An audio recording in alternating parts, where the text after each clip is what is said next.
Donc, je m'appelle Romain Royer, ROYET, je suis l'adjoint au directeur général de la sécurité civile et de la gestion des crises au ministère de l'Intérieur.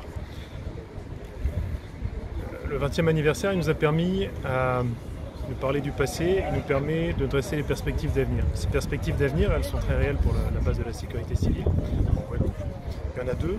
Il y a d'une part le renouvellement complet de la flotte du ministère de l'Intérieur qui concerne aussi la Guadeloupe et qui va nous permettre de passer à une nouvelle génération d'hélicoptères qui seront plus puissants, qui seront plus endurants, qui permettront d'avoir plus d'allonge et puis de mieux voler dans des conditions particulièrement compliquées comme par exemple autour de la Soufrière, dans des conditions d'aérologie qui sont plus complexes qu'en bord de mer.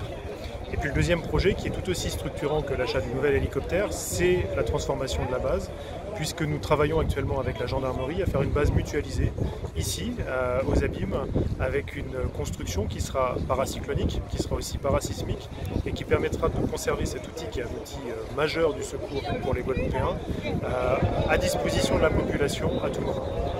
Plus de 18 000 personnes sauvées en 20 ans, c'est énorme.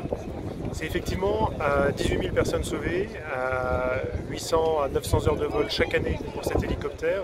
Ça le place parmi les hélicoptères qui sont le plus sollicités sur l'ensemble de la flotte française. D'une part pour le secours en mer, d'autre part pour le secours en montagne, pour le secours aussi, pour l'aide aux scientifiques qui travaillent sur la Soufrière, pour les scientifiques de Météo France. Donc c'est effectivement pour nous une des bases les plus importantes pour son activité et le service qu'elle rend aux Guadeloupéens.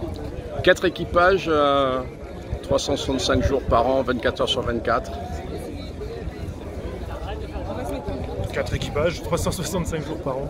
Et effectivement, une présence au sol qui doit être aussi continue avec des mécaniciens pour assurer la maintenance qui est quasiment quotidienne de cet appareil qui est très sollicité.